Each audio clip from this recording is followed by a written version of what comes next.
radio is broadcast on LSL Podcast Channel. Thank you for listening. Please subscribe to the channel. After you had to take down Harriet Miers. Yeah, only after the conservatives rescued a seat on the Supreme Court because George W. Bush wanted to put his friend on the court, who I'm sure is a nice person, but wouldn't have been in the top 10,000 lawyers in the country who anyone would have ever considered for the court. He so turned the Republican Party into this party of military intervention, big spending, blowing the budget, doubling the national debt. And it's Donald Trump's the problem? Donald Trump was the solution to the problem that you helped create and that Barack Obama continued. So as I point out in Billionaire at the Barricades, these families, the Bushes, the Clintons, and the Obamas, have more in common with each other politically and have more ties to each other in terms of policy and understanding. They share the same disdain for the American middle class in their policies, and I would say in their pronouncements yesterday. They have more in common among each other than they do with you and your hopes and dreams. When we come back, the man who oversaw the gutting of the Republican Party from 2006 to 2008 will continue to criticize the man who won the election last November after never having made a peep about what Barack Obama had done to this country with stimulus spending, with Obamacare, with court decisions that turned our families upside down. Never a peep. Where was he, by the way, when Hillary Clinton was calling us a basket of deplorables? Where was he? Did he stand up for the people? Where was he when we found out that China was cheating on all these trade deals? Did he speak a word? Where was he when NAFTA turned out to help deindustrialize the automobile industry in the United States, shipping jobs over to Mexico? Because he said that NAFTA was going to work out great for us, didn't he? Where was he? Well, you know where he was? He was finger painting, whatever he does with that painting he does. He was moving the brush around his ranch and finger painting. But now he comes out when the globalists ask him to. I'd love to know who wrote that speech for him. I bet it was Pete Wehner, Michael Gerson, or one of those, crowning glories of the globalist movement. Your reaction to the Bush critique. Are these the values that you want to guide our country? Globalism, more military interventionism, more runaway spending, more immigration amnesty. 855-40-LAURA. The Bushes are not going to go quietly into that good night. And I will remind you why he's so really, really upset. What is this a real, it's policy, but it's personal. Because no one criticizes the Bushes and gets away with it. Stay with us. Do you dread going to the mailbox this time of year? Well, if you're a timeshare owner, I know you do. Another year, another maintenance fee bill that increased, or maybe you've received an additional special assessment this year, too. It's like throwing thousands of dollars down the drain. Well, for the past 6 years, my friends at resortrelease.com have been helping timeshare owners put an end to those timeshare maintenance fees. They'll help you legally and permanently terminate that timeshare contract and end all future payments guaranteed. They've even earned an A+ rating from the Better Business Bureau. So go to resortrelease.com and call them at 855-66-LAURA. Resortrelease.com gives every customer a 100% guarantee that lets you legally and permanently walk away from that timeshare. And if you don't get out of the timeshare contract, you do not pay a dime. 2018's maintenance fee bills will arrive any day, so get out now before you pay that fee. Visit resortrelease.com or call them at 855-66-LAURA to see if you qualify. 855-66-LAURA. So we started with isolationism. Okay, so now it's isolationism. That created chaos in the world, and the only way back is to embrace our values. I got a diagram. First of all, hold on, let me go back. Since when is it an American value to get American soldiers deployed in these far-flung regions of the world where ethnic rivalries, tribal loyalties rule the day? Since when is it an American value to have permanent military outposts, seemingly permanent, in parts of the world that we really don't know, that no great power has been able to conquer, and that routinely result in the deaths of Americans? For what national security purpose? I mean, it takes a lot of cojones for someone to come on television, give this speech after his record. I mean, the country voted for Barack Obama in your aftermath. That's how bad it ended up being for the country, that they said, okay, we're just going to take a chance on this guy who's been in office for like 5 minutes, who gave a speech in 2004 at the Democratic Convention about red, blue, black, white. We're going to go with that guy because we are sick of these wars. We're tired of this high unemployment rate.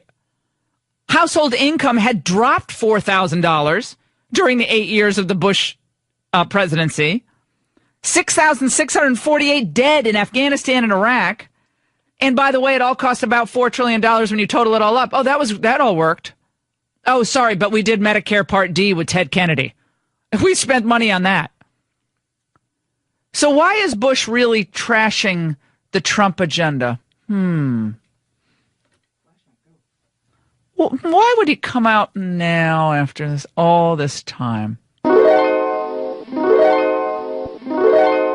The war is a total disaster.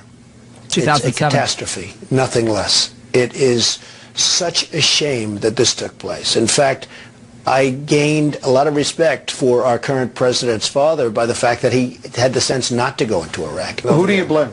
Well, there's only one person you can blame, and that's our current president. 2007. Donald Trump. He went on to say this will go down as one of the great calamities for the U.S. military, the United States of America, our treasury, our taxpayers, and our standing in the world. And he said that, look, people, you worried about our standing? We're hated all over the world. I love how Bush comes out. He's like, well, we got to more of these values. America was really hated during the end of the Bush years because what happened? We kicked the hornet's nest in Iraq to what end? We then end up losing Mubarak, who was a strong ally of the United States. Gaddafi, he did the big mea culpa, then he's gone. And then we know what happened to Libya. Libya descends into absolute chaos. And then we get Benghazi. So all of this came in the aftermath of the second Bush term. And I say this as someone who always liked George W. Bush. And I campaigned with him. Again, this is all in Billionaire at the Barricades. I outline how this all happened. How the big fissure, which began in earnest to show its fullness in about 1992 with Buchanan and Ross Perot. And, of course, the turning his back on no new taxes. HW comes in 1988, clears out all the old Reaganites in key positions at the Defense Department, at the Department of Justice. I write about that. I have a really interesting anecdote about how all that happened and specific individuals who were told, clear out your office, and how shocking it was for most people. It was just shocking. Wait a second. This is supposed to be a continuation of the Reagan administration. Oh no. This was the new global order coming back. So the establishment was never going to go away without a fight. The bipartisan cabal became very rich and very comfortable with the status quo that ended up robbing America of her wealth, her standing in the world, and thousands upon thousands of U.S. military. Median household income went from $57,700 to $53,300. That in and of itself is a disqualifier. You want to talk about chaos and carnage? The economic carnage alone was despicable. You're listening to The Laura Ingraham Show, 855-40-LAURA. If you've listened to my show for any period of time, you know how much I love Hillsdale College. Hillsdale, I was thinking about my friend Larry Arnn, who's the president of Hillsdale. That's why I'm starting to laugh. I met Larry when I was 22 years old as a fellow for journalism out at the Claremont Institute, which is run not too far outside of LA, in Claremont McKenna College. And Arnn, all those years ago, he was already a visionary in the way way he was teaching history and his writings. And so it makes perfect sense that he ends up becoming president of a school like Hillsdale. And Hillsdale forms character. It is just a classic education. It's a classical education that we need for our college and university students, teaching the most important aspect of our freedom, liberty, how to keep it, sovereignty, patriotism. But that's not all that Hillsdale does. Hillsdale also is having a massive impact on K through 12 education. They're sponsoring these charter schools across the United States that they've basically founded. And there are already a dozen of them, more coming. They get not a penny from the federal government. This is all funded by donors like you. All you need to do to learn more about this is go to lauraforhillsdale.com, and a video there will show you what I'm talking about. It's amazing. lauraforhillsdale.com. K through 12 education will now get more of the great benefit than those students have gotten in previous years because of everything that Hillsdale's doing.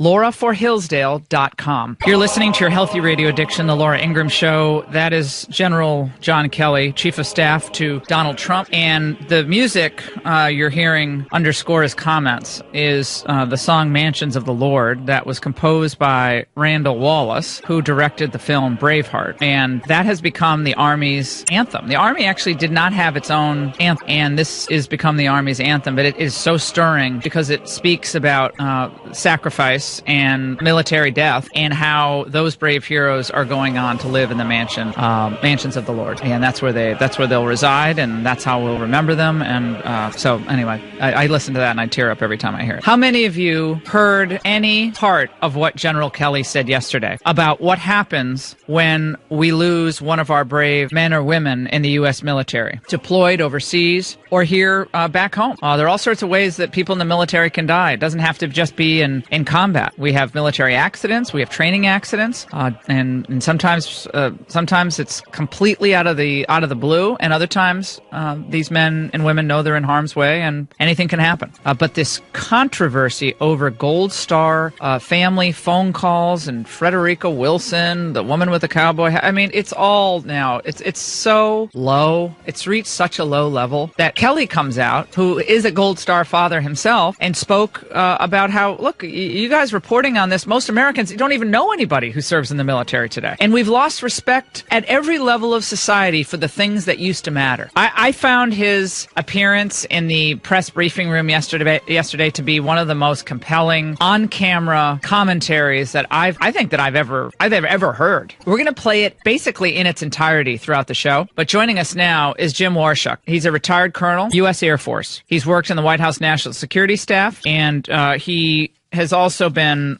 of course, the Deputy Director for Intelligence for the U.S. Central Command, CENTCOM, during the peak years of wars in Afghanistan, Iraq, the global war on terrorism.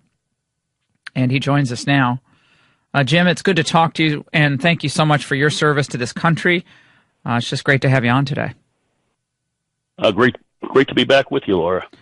Jim, General Kelly said it well when he said, he thought he had heard everything until he had heard a private phone call between the president and a grieving widow, politicized and condemned and criticized in the media.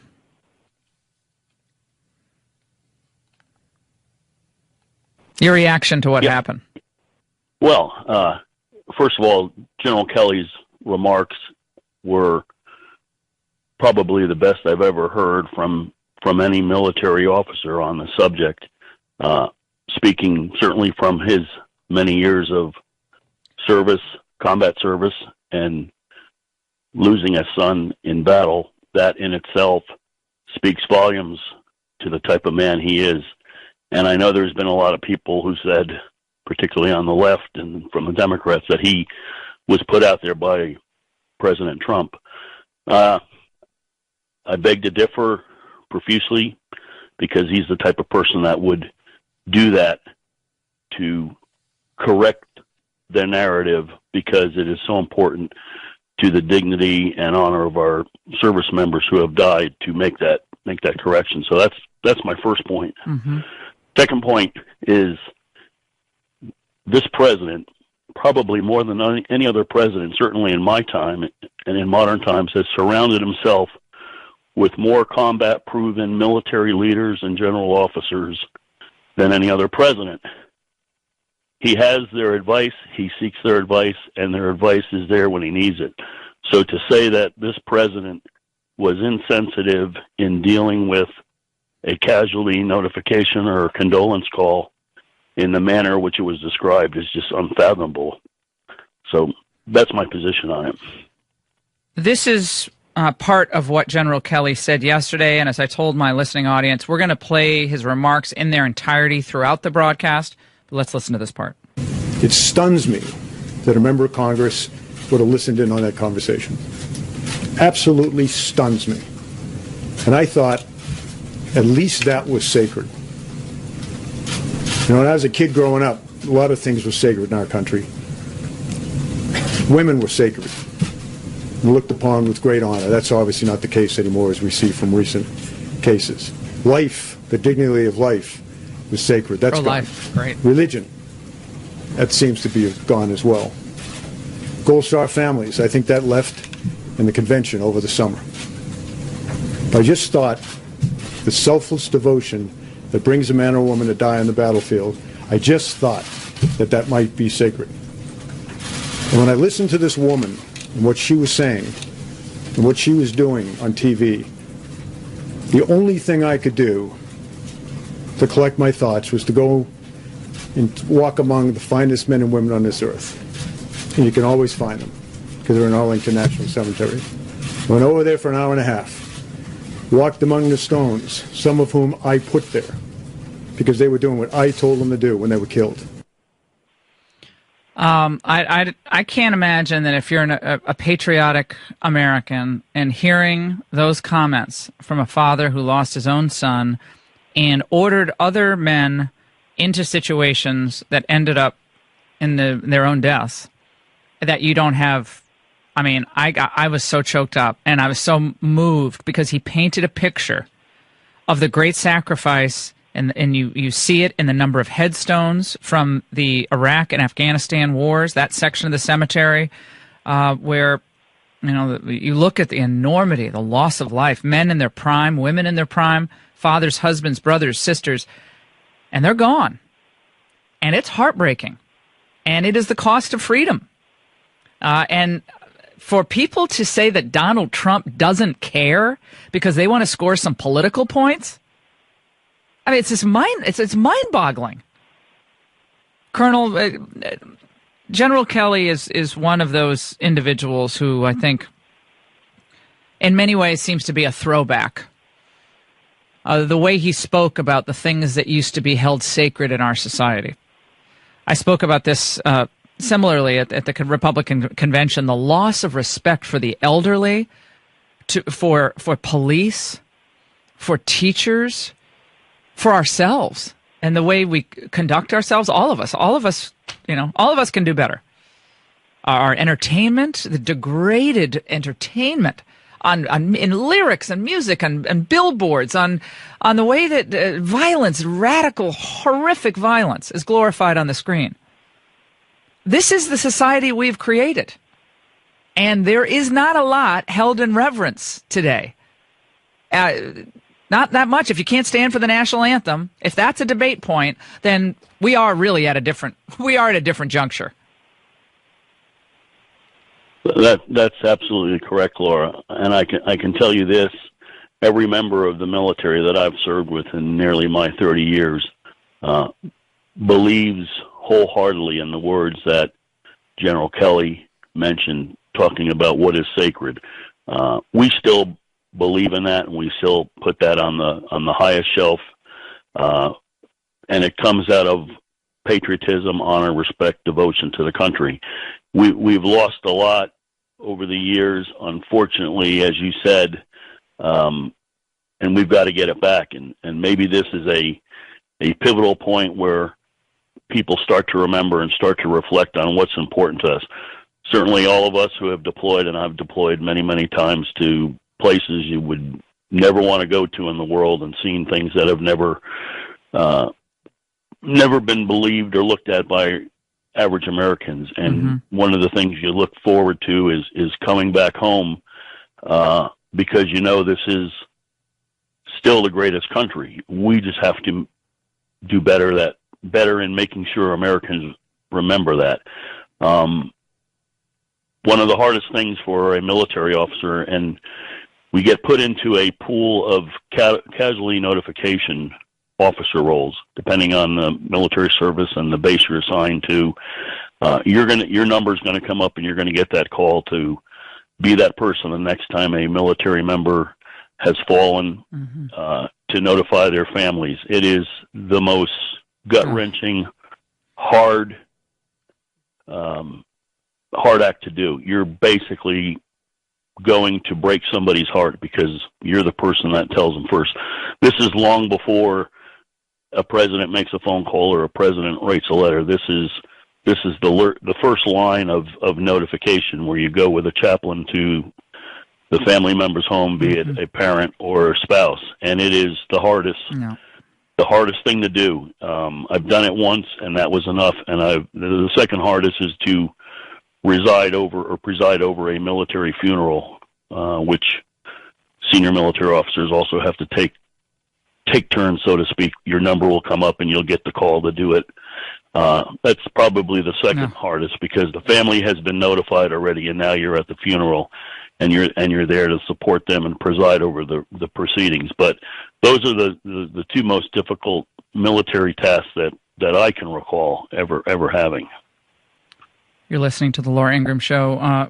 Colonel, before we let you go, George W. Bush came out yesterday and made comments that were widely seen as a broadside against the current president after basically 9 years of his never criticizing Barack Obama, not one criticism about whether it's Benghazi or open borders or any of the things that happened.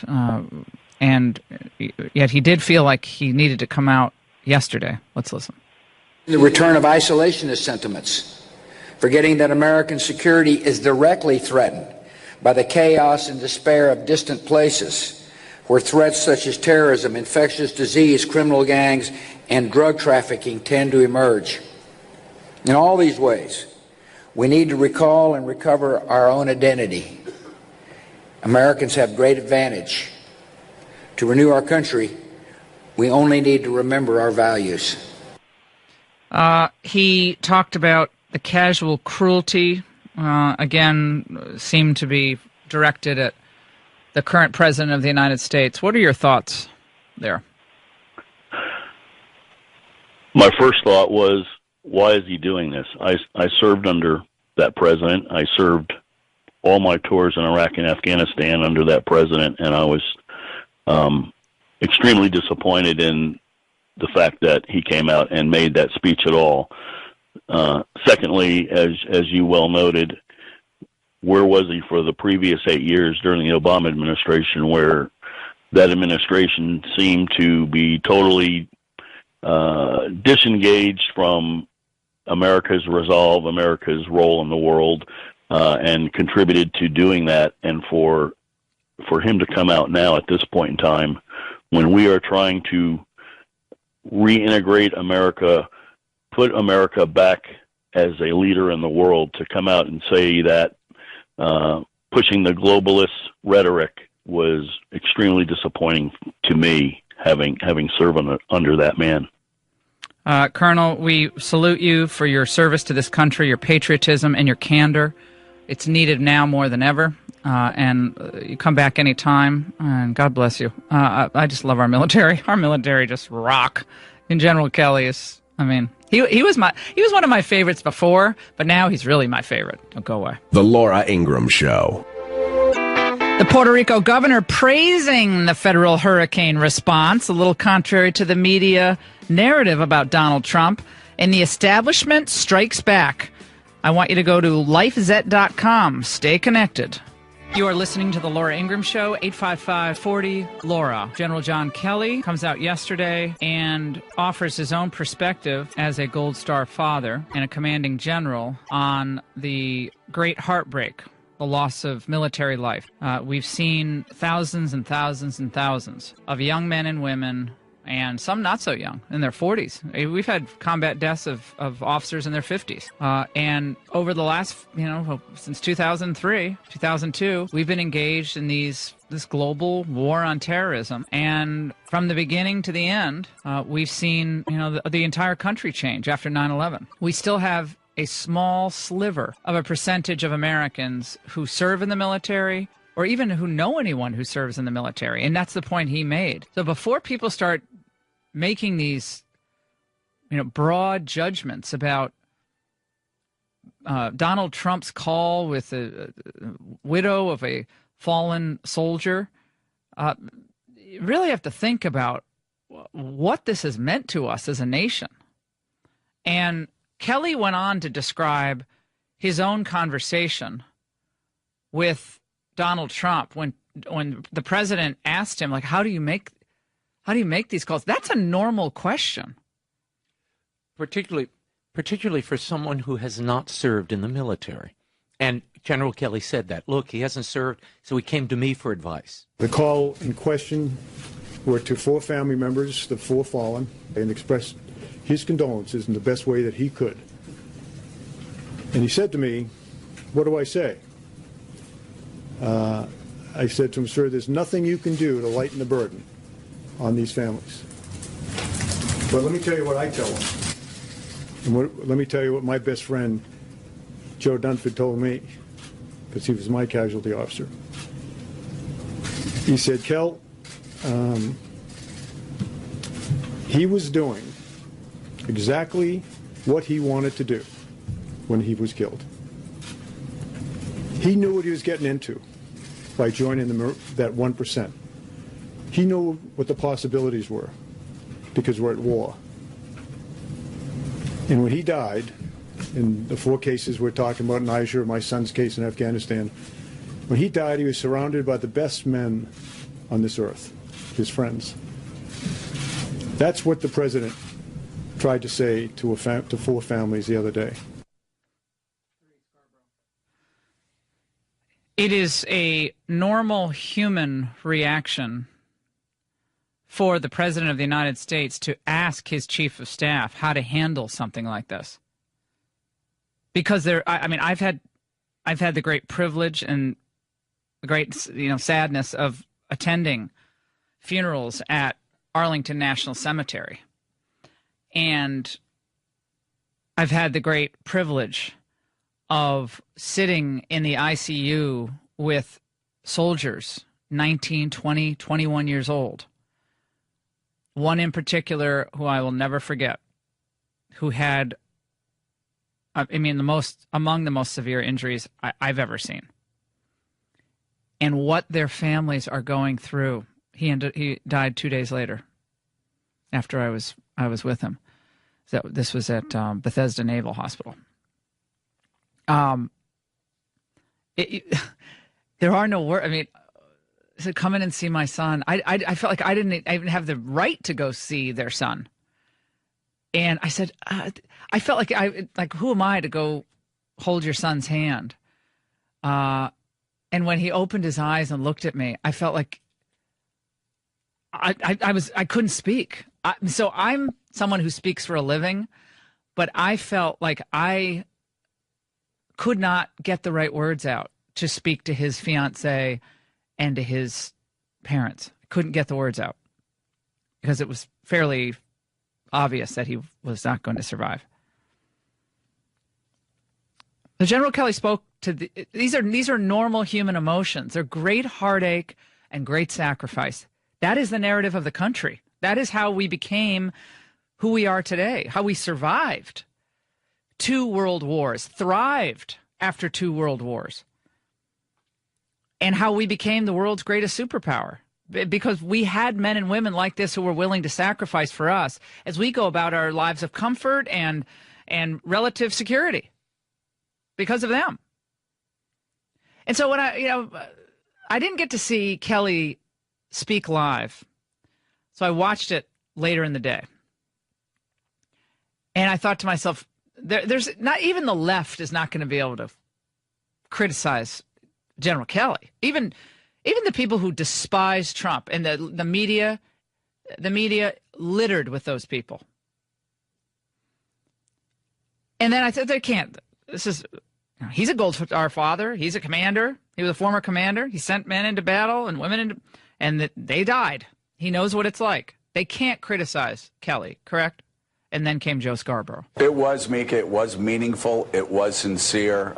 But again, there were some glaring omissions that I hope the general or others will follow up with today.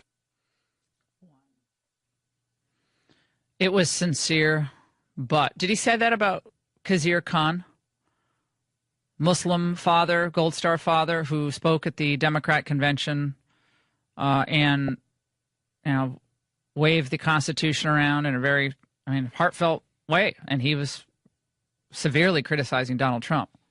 I don't believe Joe Scarborough even had a but. Did he have a but about Khizr Khan?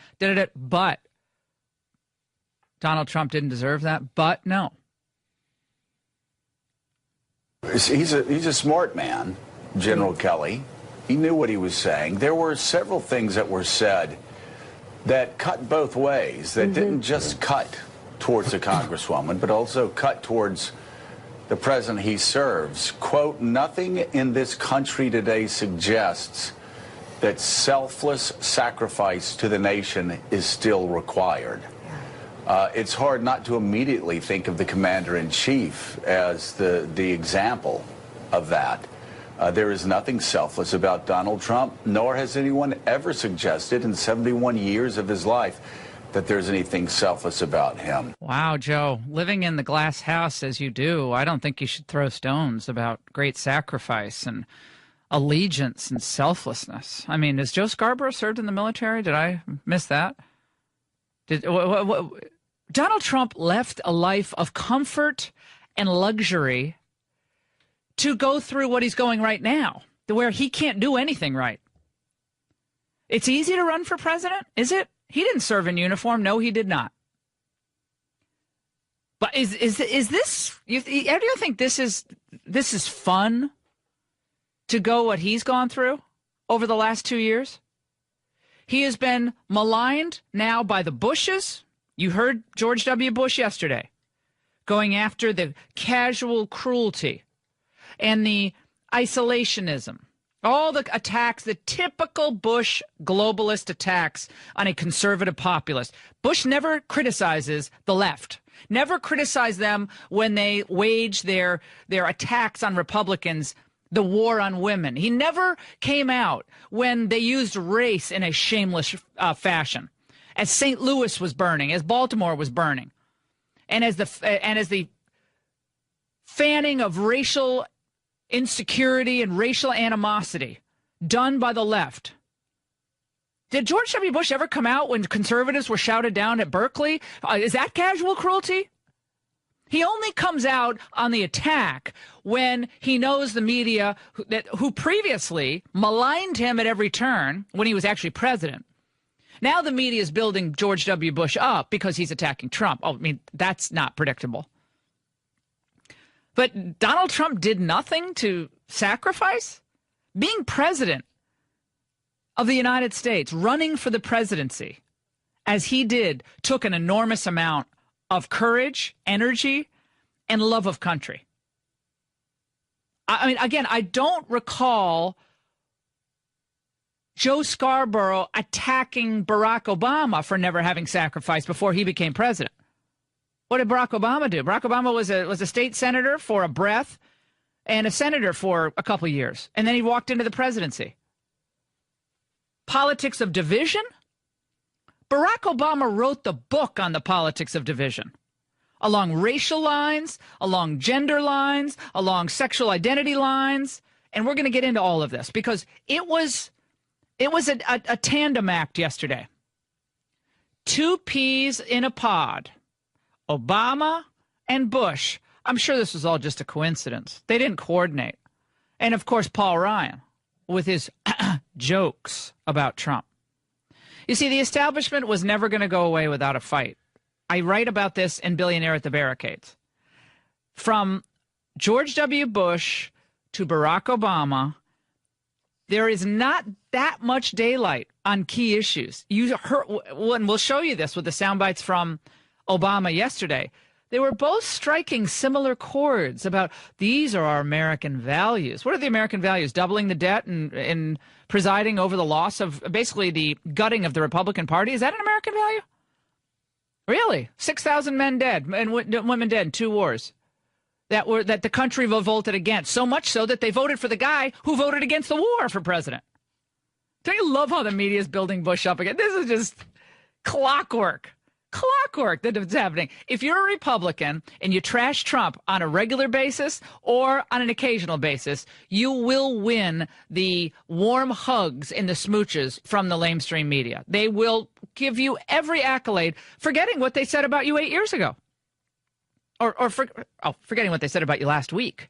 War criminal, buffoon. A war criminal, dummy. Buffoon, dumb, stupid, cowboy. They derided him. Oh, my gosh. Let us not forget that conservative populism is what saved the Republican Party. The rise of the Tea Party movement, which was a reaction against Bush bailouts, the stimulus, and Obamacare. The Tea Party rose up not just against Obama, but against Bushism. That saved the Republican Party in 2010. The establishment had some wins after that, for sure, because they still have a lot of the money. You just start the introduction of Billionaire at the Barricades, and this Bush speech yesterday, this Obama speech, the Clintons coming out, this all becomes very clear to you very quickly. Billionaire at the Barricades on sale everywhere, coast to coast. The timing could not be more perfect. Up next, Paul Ryan at the Al Smith dinner in New York last night, and your thoughts on General Kelly's comments. And will this end Empathygate? 855-40-LAURA. Have you ever felt tricked or deceived into buying something? Nothing is worse than being lied to by a salesman. Well, many timeshare owners know exactly that feeling. If you made a big mistake and bought a timeshare you now regret, there's hope for you out there. You can finally undo that crooked contract and start putting that money back into your wallet. Why keep paying for something you no longer want to use? If you want out of that timeshare forever, contact my friends at resortrelease.com. They'll legally and permanently end that timeshare contract, guaranteed. That's a money-back guarantee, and if you don't get out of your timeshare, you don't pay a penny. They're Better Business Bureau accredited, A+ rated, and they get the job done. So stop paying for that timeshare you felt like you were scammed into purchasing. Visit resortrelease.com or call 855-66-LAURA. That's 855-66-LAURA. 2018's maintenance fee bills will arrive any day now. Get out now before you pay that fee. Visit resortrelease.com or call them at 855-66-LAURA to see if you qualify. Paul Ryan at the Al Smith dinner, which I've concluded should just end. It should just be over. What is it, Raymond? It's a Catholic dinner. They have it every year. It's a big New York Archdiocese dinner. It raises about $3 million. Just write a check. We don't have to hear the lame jokes. Well, it ends up being a very odd mix of people. Bloomberg and, They all hate the Catholic Church. These people hate Chris Matthews. Matthew doesn't hate the Catholic Church, but the precepts of life, protecting life, just protecting life, just that in marriage. Remember when Trump brought up abortion at the Al Smith dinner, and he was like hooted down from this crowd at a Catholic dinner. Oh, that's right. Oh, I forgot. It was a year ago. Hillary and Trump together at the Al Smith dinner. That was classic. This year you went to Paul Ryan, who delivered a series of zingers. Again, it was all directed toward Trump. It all feels coordinated. Bush's comments, Obama's comments, Ryan's. They all are striking. Even Janet Napolitano came out today. And I'll tell you why she sounded just like George W. Bush. Brian, on line 3, a Gold Star parent. Brian, thank you for calling in. Tell us your story. I just wanted to point out, number one, I got to hear General Kelly's comments yesterday, and I thought it sounded like exactly what I would have said. But I believe that President Trump did one of the most difficult things that any of us would ever have to do, is to call someone and talk about the loss of a son or daughter or husband or wife, and to criticize as he's been criticized. I just think it's completely wrong. Oh, and your son died 8 years ago?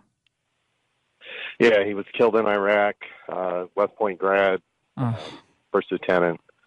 and he was only deployed. It was the first 5 months of his deployment, and he was killed in a roadside bombing. I'm so sorry. I'm sorry, but I'm on a tear about this war in Iraq. I think we should just get the hell out of there. I'm sorry. I'm not with all these Republicans who think we should just keep deploying people, endless deployments of people in the Middle East. What are your thoughts on that, Brian? Some people talk about it being, would it invalidate some of their service if we just pulled out without finishing it? On the other hand, I'm not sure that the people there ever see us finish it. No, well, it never ends. It doesn't seem to ever end. I appreciate your call. If you listen to my show for any length of time, you know about the great work that our partners Food for the Poor do across 17 different nations, providing food and water and sustainability to people who need the help the most. It is an amazing organization. 95% of all monies that are donated to Food for the Poor go directly to the poor, to helping people in need. So you don't have those jacked up administrative costs and all that. Forget about it. Food for the Poor is one of the most effective philanthropic organizations in the world in how they help people. And that is what we're called to do. If you're people of faith, if you're Christians, if you're whatever your religious background is, guess what? This organization, you partner with it in your own way, whether it's a $50 donation or a $250 donation or even more. This will make you feel good because you're going to be doing good. Now, you can help save lives in the hurricane-battered Caribbean, and this is how you do it. $50 provides food for a year and clean water for life for a child. $50. $250 does that for an entire, an average-sized family. So all you need to do is go to lauraingraham.com, look at that Food for the Poor banner, click on it, and it'll tell you what to do. Or you can call them at 844-868-4673. That's 844-868-4673.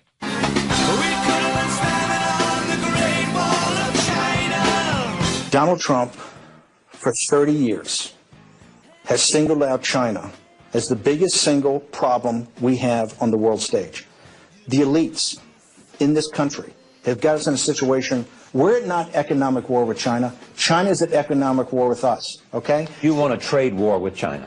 I want China to stop appropriating our technology. China is, through forced technology transfer and through stealing our technology, but really forced technology transfer, is cutting out the beating heart of American innovation. Of course, from Breitbart, who was nice enough to host a big book party for me last night, which we haven't even talked about. That was fun. That was a blast. We had 180 people there. James, you didn't come. You didn't show up. I was waiting. Where's James? Where's James? Where's James? Nothing. So sorry I couldn't make it. Taylor came. We got Janae came. Raymond, Chris, the whole group. We had a lot of the Trump people. Stephen Miller came from the White House. And it was a lot of fun. We had just had a total blast.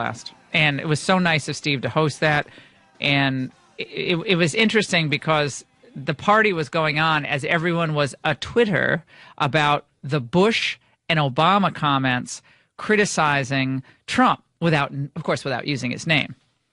And there was this courtesy that used to be in effect where George W. Bush decided he was not going to ever talk about politics of the day because he had left office after 8 years. So he didn't come out and criticize Obama after the stimulus or Obamacare, all the division of the country, the terrible stuff that was happening to the police across the United States, the racialization of politics.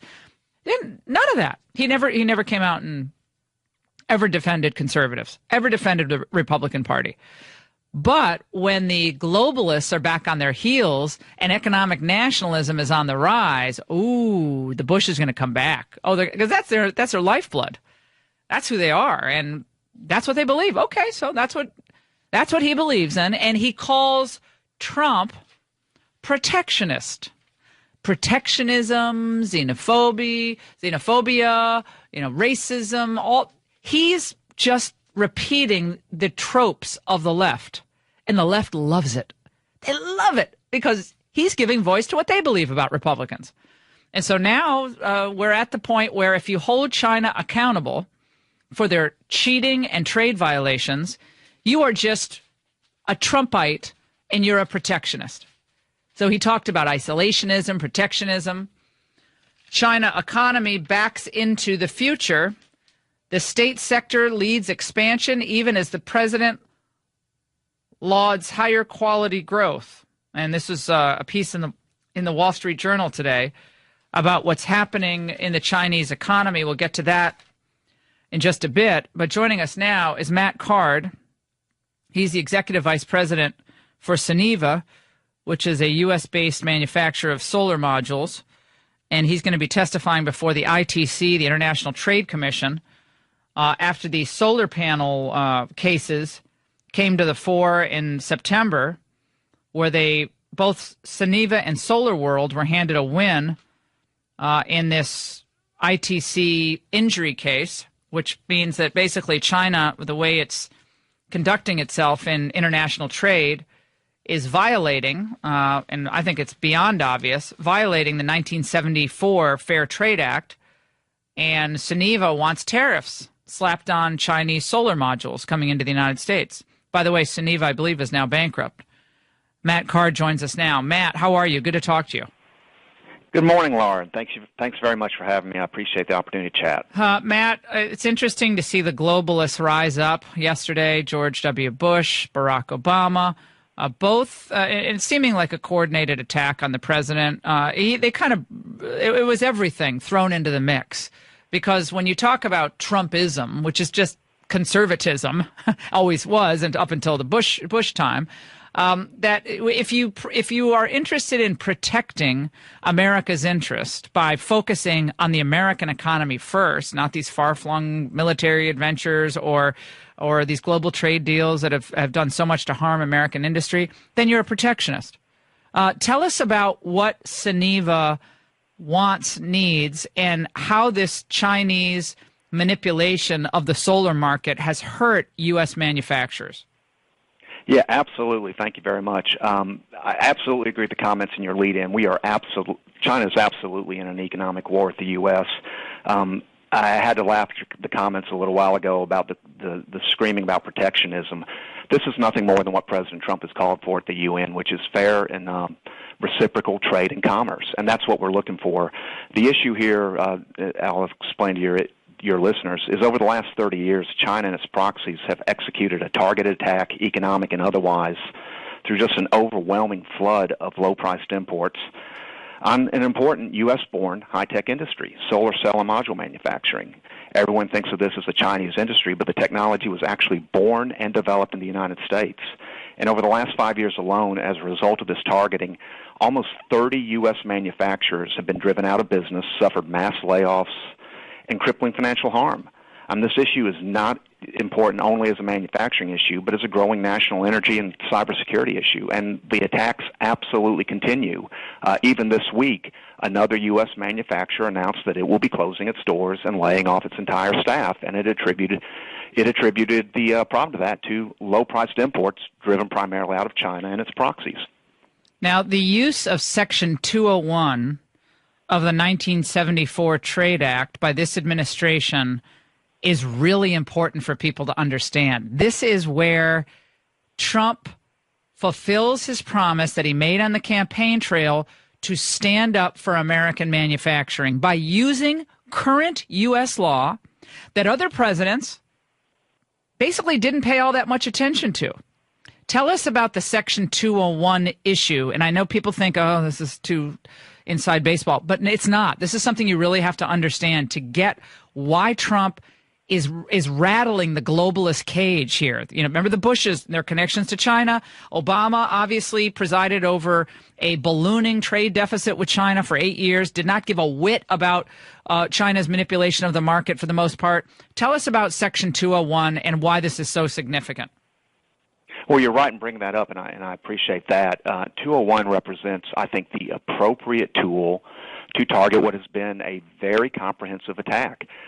This is not something new. Prior administrations have attempted to address the issue, but they've done it through other failed policies. What 201 attempts to do, and gives President Trump the ability to do, is to protect U.S. manufacturing from not only direct manufacturing in China, but a willful cheating that has moved manufacturing around the world. What does the cheating consist of? Just so people in my listening audience really get it.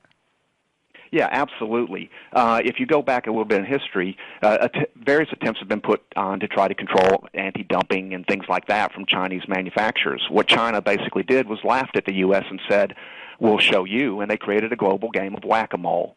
They started moving manufacturing locations from China to other Southeast Asian provinces.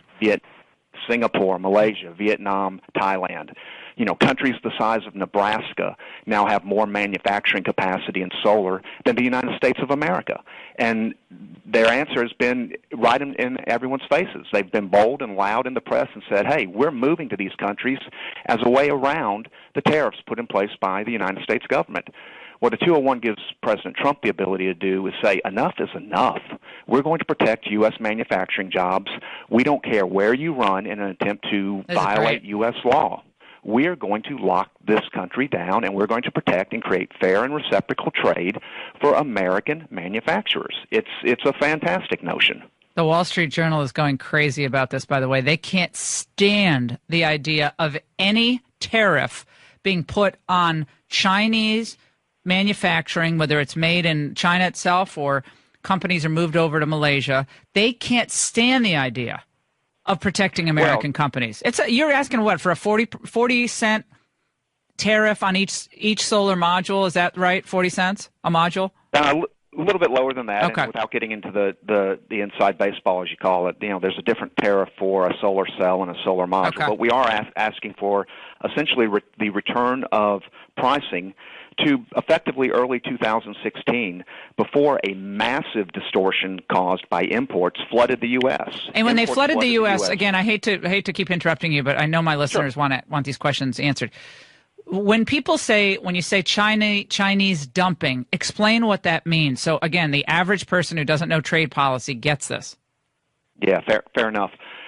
What dumping essentially means is through the use of state-supported subsidies, the Chinese government literally subsidizing manufacturers to sell product below its cost to make.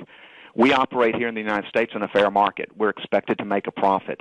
Our competitors in foreign countries, particularly China and its proxies, don't have to play by those same rules. We played by the rules. China cheated through subsidies, ultimately through hacking of our partners and competitors here in the U.S., of stealing of technology secrets, and said we're going to bring products in at a remarkably low cost, irrationally low cost, and say try to compete with this, Mr. Manufacturer in the U.S. And so you cannot compete with state subsidies that have been directed towards certain industries, and it's solar, it's steel, it's things like countertops, which they've also counterfeited.